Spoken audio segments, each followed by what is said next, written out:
enviou José, filho de Nun, 2 homens, desde Sitim, a espiar secretamente, dizendo: andai e observai a terra de Jericó. Foram, pois entraram numa casa de uma mulher prostituta, cujo nome era Raabe, e dormiram ali. Então lhe deu-se a notícia ao rei de Jericó, dizendo: eis que esta noite vieram aqui uns homens dos filhos de Israel para espiar a terra. Pelo que ouviu, enviou o rei de Jericó a Raabe, dizendo: tirem para fora o homem que vieram a ti, que está na sua casa, porque vieram espiar toda a terra. Porém, aquela mulher tomou ambos aqueles homens e a escondeu e disse: em verdade que os homens vieram a mim, porém não sabia de onde era. E aconteceu que, havendo-se a fechar a porta, sendo já escura, aqueles homens saíram, não sei para onde aqueles homens se foram, e dispôs depressa, porque vos alcançará. Aqui é uma palavra bastante conhecida, uma passagem bastante conhecida, que a gente vem falar sobre Raabe, uma mulher improvável, uma mulher que ninguém dava nada, uma prostituta que aos olhos da sociedade a gente julga. Eu quero deixar aqui para os irmãos que Raabe já ouvia falar sobre as maravilhas que Deus tinha feito a secar o mar vermelho. E Raabe não quis só ouvir, como ela quis conhecer. Ela se aprofundou a conhecer Jesus, e assim ela esconde o espia dentro da casa dela. Eles vão lá na casa dela e falam para ela botar para fora. E ela mente. Eu, na minha mente, quando estou orando comigo, se ela fala para rei de Jericó que eles estão ali, eles poderiam matar os espias. E assim ela poderia ser, como posso dizer? Glória a Deus, aleluia. Aleluia, Jesus. Braço direito de rei de Jericó, por aquele momento ela poderia ficar conhecida como braço direito ou alguma coisa, porque salvou a vida de rei de Jericó. Mas Raabe não se agarrou um momento, Raabe agarrou em eternidade. Eu quero dizer aqui que tem momentos que podem nos matar e impedir da gente chegar na eternidade. Aí a gente sabe que Raabe vai e fala que eles não estão lá, mas a Raabe entra em acordo com os espias. Fala: eu ouvi falar sobre que o Senhor tinha feito por vocês, secou o mar vermelho.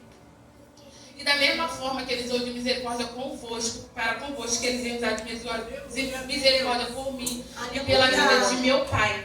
E os espias se vê que Raabe teve o coração de esconder eles ali dentro. Os espias vai e dão um fio de escarlate para ela marcar a sua janela. Aquilo ali significava a aliança que ela fez com eles. A terra foi desmoronada, foi tudo queimado, foi tudo destruído, mas Raabe e sua família estavam de pé. Raabe, por causa da atitude de Raabe, a família dela foi salva. É por causa de uma atitude sua, por causa do posicionamento teu. Por causa da sua família, o seu casamento pode ser restaurado. Ninguém acreditava, ninguém dava nada por Raabe, mas Deus conhecia o coração de Raabe. E por conhecer o coração de Raabe, Deus trilhou um caminho para ter um encontro com ela. E a gente não é diferente, as pessoas julgam nós pelo nosso passado. Não acredita na nossa evolução, não acredita que a gente possa mudar. Mas Deus, Ele já sabe o nosso coração, Deus vê lá na frente. Deus pega os loucos para confundir. Mas Raabe teve um coração sincero para Deus. E aqui eu quero deixar para vocês que eu vou contar um pouco do meu testemunho e que vocês venham prestar atenção, porque eu e Eduardo começamos a ter relacionamento muito cedo. Eu tinha 12, Eduardo tinha 13 anos, Eduardo foi para a gente namorar para minha mãe. E o Eduardo começou a se envolver com tráfico, com drogas. O Eduardo se acabou em drogas e a gente começou eu comecei a acompanhar ele. Eu lembro que eu não usava, mas ficava indo para cima e para baixo atrás do Eduardo, para o Eduardo usar. E eu lembro que ele ia na boca e eu ficava na esquina esperando. E o pastor e a pastora sempre passavam e oravam por nós, pedia para a gente vir para a igreja. E a gente vinha, e eu falava: Eduardinho, quando os pastores vinham orar, você joga o seu negócio fora. E ele falava: eu não, todo mundo sabe quem eu sou, não vou ficar escondendo. Mas depois depois ele viu os carros do pastor, ele escondia, o que eu posso falar para vocês que já estava fazendo efeito o que eu já estava falando. Aleluia! E quando eu comecei com o Eduardinho, ele já me deu muitos trabalhos, eu falava para Deus, se for para ser que seja, mas se não for, tira da minha vida. E aí, eu lembro que a gente começamos a morar e começamos a morar junto. Como aí começamos a morar junto, foi uma batalha espiritual, mas a gente não tem visão de nada disso. E aí eu comecei a namorar junto com o Eduardo, morar junto com o Eduardo. E eu lembro que eu comecei a vir para a igreja, mas não conseguia ficar firme, porque quando eu chegava em casa era uma perturbação que a gente tinha. Era uma briga. E eu sempre não, era broncuda demais, eu tentava enfrentar ele. E eu vinha para a igreja, eu falava, eu não vou mais para a igreja, porque toda vez que eu vou para a igreja, quando eu chego em casa, é uma tribulação diferente. E o tempo que eu fiquei, mas eu continuei persistindo, vindo para Deus, e minha oração sempre era essa. Se não for da sua vontade, que o Senhor tire, mas se for, que Ele permaneça. E aí, eu lembro que quando eu peguei a época da Kathleen, do Eric, da pastora Josiane e a Carol, eu lembro que quando eu saía dessa igreja aqui, eu já batia uma tristeza, uma solidão em mim, porque quando eu chegava em casa, eu sabia que tinha briga e que eu era sozinha, porque eu não sei, eu até conversei com o pastor lá na praça, a gente conversando, eu falei, eu era muito cega. Porque eu tinha minha vida, eu tinha minha mãe, eu tinha a casa da minha mãe, eu larguei tudo para ficar com ele. Todo mundo dizia, não vai dar certo, ele não vai mudar, vocês só vão piorar. E aí eu não acreditava, eu até ficava com raiva de quem falava para mim. E eu fiquei com o Eduardo mesmo assim, eu estou dizendo que não. Passei, foi uma batalha com o varão, passei, mas hoje a gente está aqui pela glória do Senhor. Que toda vez que eu saía da igreja, eu sentia tristeza. Eu sempre falava assim, Deus não faz acabar o culto para mim ficar aqui, porque eu tinha companhia. Chegava lá, não tinha companhia, eu era sozinha. E eu lembro que nessa época eu engravidei. Engravidei, foi só misericórdia de Deus. Hoje eu penso e sei que foi tudo Deus, sabendo de tudo, preparando tudo. E eu comecei a vir mais para a igreja, fiquei no jovem, daqui a pouco eu comecei a sair, não queria mais, porque quando eu chegava em casa, como eu falei, era sempre uma tribulação. E eu falei, não vou não, porque não muda mais nada na minha vida, não muda toda vez que eu chego, é uma coisa diferente, eu não vou mais para a igreja.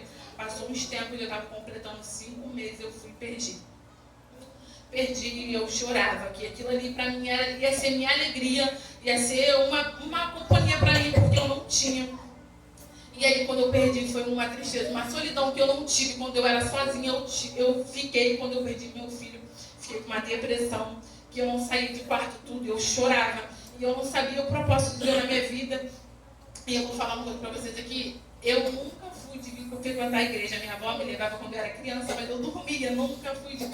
E aí minha mãe não era disso, minha mãe era de outras coisas aí.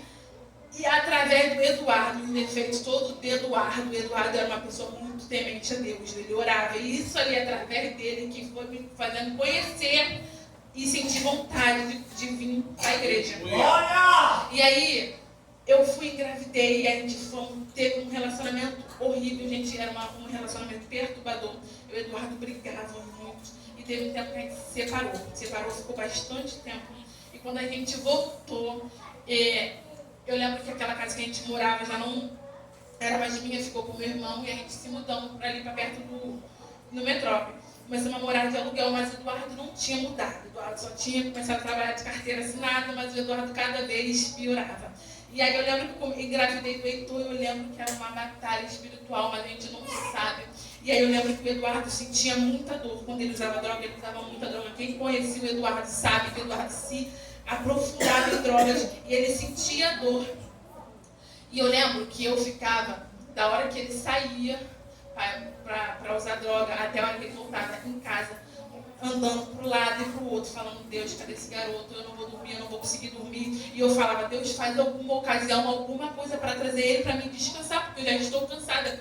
E eu lembro que eu ficava, quando eu morava dentro da Baixada, tinha um muro, que tinha um buraco ali, dali daquele buraco eu ficava vendo o Eduardo na esquina. A esquina era toda preta, todo mundo de preto, mas eu sabia quem era o Eduardo ali. E eu ficava com medo dele, ou para onde ele ia, para onde ele estava, e eu ficava ali. E eu lembro que o Eduardo começava a sentir dor, o Eduardo ficava 2 ou 3 dias sentindo dor, nós levava ele para o hospital. Chegava lá, o Eduardo tomava medicamento, ficava tudo bem.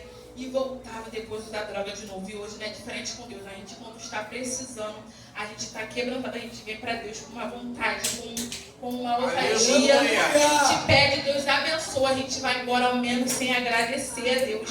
Mas uma coisa eu falo para vocês, a dor volta, porque a dor voltava para o Eduardo. E aí, eu lembro que eu falei para ele, Eduardo, dessa forma não dá para a gente ficar. E é claro que a gente tinha nossas... Não era só tribulação, a gente tinha nossos momentos, sim, a gente saía, mas a gente sempre tinha um vazio, que eu não sei como... Tinha um vazio, sempre um vazio. E eu lembro que eu fiquei muito distante da minha mãe, porque eu saí de casa cedo, e eu distanciei muito da minha mãe. Eu lembro que Deus fez um plano, Deus já estava trilhando nossos caminhos. E aí eu lembro que o Eduardo foi mandado embora. O Eduardo chegava no trabalho drogado, o Eduardo arrumava briga, o Eduardo foi mandado embora do trabalho. E eu falei, o que vai acontecer? O que vai ser de nós agora? Morando de aluguel com um filho. E aí eu lembro que minha mãe estava passando por um processo, que minha mãe estava tendo esquecimento, perdendo o movimento da mão, perdendo o movimento. E aí, nessa que minha mãe estava no processo, minha mãe falou, vou te dar um pedaço aqui da minha casa, você fica aqui com o Eduardo. E ali eu já sabia que Deus já estava trilhando, hoje eu sei que Deus já estava trilhando nossos caminhos, porque como eu saí muito cedo de casa, eu não ficava muito com a minha mãe, Deus me aproximou dela para mim ter mais aproximação dela. Porque hoje minha mãe faz 3 anos que minha mãe não está aqui. E aí eu lembro que a gente morava lá e eu comecei a ter mais atitude. Eu falava para o Eduardo, ó, o Heitor vai crescer, o Heitor vai ficar vendo você usando isso, eu não vou aceitar. Se você continuar assim, você vai para sua casa, porque eu não vou ficar com você. E eu lembro que o Eduardo falava, mas eu nem uso na frente dele, fala o problema, mas ele vê você dessa forma e eu não quero isso para o meu filho. E aí, Eduardo, aos poucos, foi largando as drogas e eu comecei a beber. Gente, eu sou nova, mas eu bebia muito, Deus me livre. Bebia muito, comecei a beber, a gente brigava, como eu sempre falei, há momentos, porque depois daquele momento eu sentia alguma coisa, alguma falta, e eu não sabia o que era. Eu lembro que minha mãe falava assim, o Eduardo tem todos os defeitos dele, mas ele nunca deixa contar nada com minha filha. Minha filha nunca veio na minha casa pedir um arroz, nunca veio na minha casa pedir um feijão. Gente, realmente, eu tinha minha geladeira, adorava chegar no mercado, comprava tudo que eu queria, mas o que eu queria mesmo era paz, eu não tinha. Não poderia ter um castelo, mas a paz espiritual que você precisa para ter, você não tem. E eu não tinha. E aí eu falei com o Eduardo, e a gente começamos a se... Aí eu comecei a beber, Eduardo também, a gente brigava muito, aí no tempo a gente veio para a igreja e voltamos. E aí a gente aceitou Jesus, eu voltei para lá pro dia que a gente morava lá e começou o dia que ficar perigoso. Eu falava para Deus, ai Deus, não dá para mim ir para a igreja, porque fica perigoso, porque a gente mora muito longe e Deus já fez tudo para a gente ser mais perto. O que aconteceu? Os meninos entraram lá em casa, pegaram meu irmão, pegaram o meu padrasto, pegaram a gente dentro de casa. Fizeram humilhar a gente lá. Eu lembro que eu estava com uma ousadia, porque eles falavam com o Eduardo não conseguia falar, o Eduardo não conseguia se expressar, e eu tomava a frente e eu falava tudo. Aleluia! Eu falava tudo. E aí eu lembro que o cara falou assim, eu vou só levar seu telefone porque você viu minha cara e eu não posso deixar meu telefone com você. Eu falei, eu não sou disso, eu sou da igreja, nunca que eu vou fazer isso, pode deixar teu telefone aqui, porque ele vai trabalhar. Ele vai trabalhar e quando ele for trabalhar, você pode voltar então para pegar o celular. Olha. Mas isso ali, ele viu que não tinha maldade em mim. E ele foi e falou assim, tá bom, deixou o telefone da gente, mas levou do meu padrasto, do meu irmão Júnior, eles levaram. E eu lembro que eles pegaram o Júnior, ficaram horas com o Júnior dentro daquela casa e eu ouvindo tudo, eu queria ir lá para falar que ele não era, que ele era da igreja, o Júnior já servia a Deus. E aí o Eduardo falava, manda a hora, eu não conseguia orar, gente, o Salmo 91 nunca vinha, tudo ficava branco, eu não conseguia orar, o desespero começou a tomar, eu falei, meu Deus do céu, eles vão levar meu irmão, eles vão matar meu irmão. E aí, quando eles estavam saindo, o Eduardo estava orando, o Eduardo estava bem orando, olhando, e aí eu vi a lanterna deles passando, e eu falei assim, eles vão vir aqui, Eduardo, não vai não, eu falei, vão. Eles deram um bico na parede, na porta, que a porta voou. Quando a porta voou, eu levantei e falei, aqui tem criança. E eu lembro que meus peitos estavam cheios de laser, que eles entraram cheios de fuzil, cheios de coisas. E eles falaram assim, aqui tem alguém, porque estava lá no seu portão dando tiro, e eu acho que era o seu irmão. E eu falava, meu irmão estuda, meu irmão, ele é da igreja, não é. E as mesmas perguntas que ele fez pro meu irmão, ele fez para mim. Pro meu irmão e pro meu padrasto. E aqui bateu, ele falou, tá batendo tudo. E aí eu lembro que ele falou assim, entrou outro menino, e esse menino que estava dando todo mundo, ele veio sem a cara pra mim. Eu fui lá pra fora e eu vi a cara dele. Quando ele entrou pra ver o Eduardo, ele botou o capuz.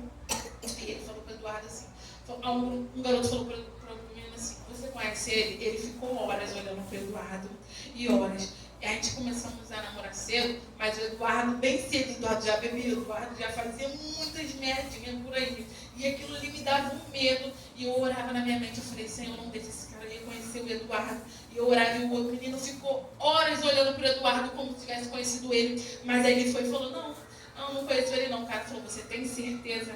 Sim, eu não conheço ele. Aí ele veio pra fora, eu lembro que ele pegou a identidade do Eduardo e botou eu pra falar com alguém, mas eu não vi a cara da pessoa, só botou o telefone e falou, qual é o nome do seu esposo? Eu fui, falei o nome do Eduardo, falei o nome da minha sogra, eu falei, só não fala do meu sogro, porque eu não sei o nome do meu sogro. E aí ele falou, não, tá batendo tudo. Aí daqui a pouco chegou outro e falou, vamos embora, gente, aqui não tem nada, aqui é uma família, olha o que a gente fez, olha a bagunça que a gente fez, gente, ele fez eu tirar a roupa toda do guarda-roupa, ele fez eu virar a casa toda, eu lembro que eles fizeram o Eduardo arrastar no chão, e eu falando, perguntando, Eduardo, as coisas, o Eduardo respondeu, eu respondia por ele perguntou, Eduardo, você trabalha de quê? Eduardo, de obra, ele, como eu faço para levantar uma casa? Eduardo não falava, e o moço, ele começou a trabalhar agora, ele não sabe, e a gente, ele trabalhava no Inca de Maquedo, quer que eu mostre a carteira para vocês? Eu levei tudo, Eduardo, botei tudo lá, marmita, já tinha tudo pronto. Ele, não, a gente vai embora. Eles foram embora. E aí, eu falei, não tem como eu ficar aqui, eu não vou dormir, eu não vou ter paz aqui. E Deus preparou tudo, e a gente está aqui bem perto da igreja. Aleluia! Eu vou te falar uma coisa, eu não moro num castelo, mas eu tenho o meu conforto. Às vezes tem, às vezes falta, porque é assim, é dia de luta, é dia de glória, mas é uma coisa que eu falo para vocês. Hoje eu tenho paz, hoje eu descanso, eu tenho minha família, hoje eu tenho a minha paz espiritual que eu precisava, eu tenho a minha paz. E hoje eu posso dizer que eu e minha família servimos ao Senhor. Por mais que todos falam, nos criticamos, nos falam coisas, mas Deus não liga para isso, Deus liga para o nosso futuro, que a gente vai ser. E as pessoas falavam, Amanda, vai embora, você é bonita, cara, o Eduardo não quer nada, os outros falavam e ainda ficavam com raiva. Mas aí eu persisti, eu sempre penso assim, a minha oração sempre foi essa, então que fosse para ser, que seja, mas se não for, tira da minha vida.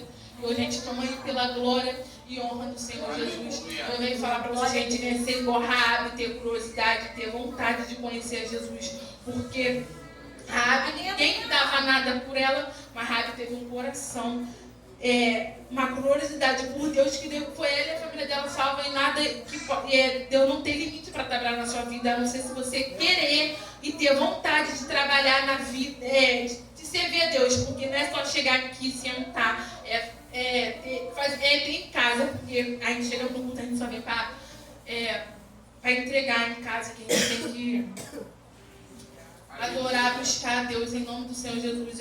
Hoje eu falo para vocês, eu sou muito tímida, eu sou muito vergonhosa.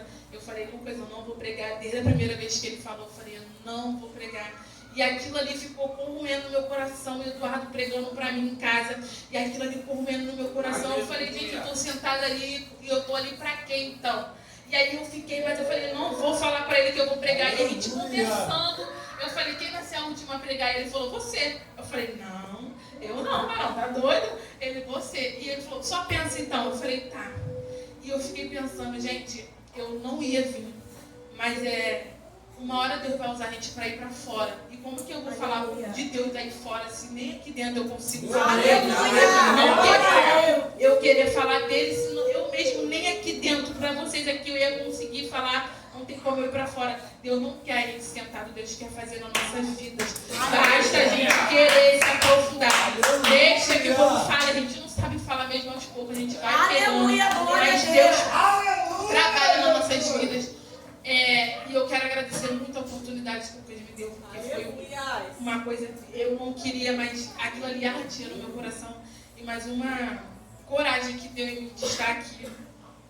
Eu fiquei pregando em casa, gente. Foi pregações e pregações. Toda vez que eu pregava era outra coisa. Eu falava, gente, chegar lá eu vou esquecer tudo. Eu vou anotar. E eu falei, não vou anotar, gente, eu não vou anotar. E eu vim com o meu coração. Deus sabe que eu vim aqui com temor. Porque aqui eu tenho temor. Eu subo aqui com temor. E eu falei, Deus, seja a sua vontade, eu vou fazer o que o Senhor me permitir. Eu preguei várias vezes em casa, preguei para o Eduardo, preguei para o Júnior, preguei para mim sozinha, eu ficava dentro de casa para lá, para cá, para cá, para cá, falando sozinha. E chegou aqui totalmente diferente, totalmente outra coisa, mas eu quero agradecer muito a oportunidade que o Lucas tenha me dado, que vocês possam ficar com essa palavra, seja mais rápido na vida, busca Deus, agarra a sua oportunidade, porque a sua oportunidade pode nos causar crescimento. E assim eu quero agradecer a minha oportunidade. E a gente começamos a namorar cedo, mas o Eduardo bem cedo, o Eduardo já bebia, o Eduardo já fazia muitas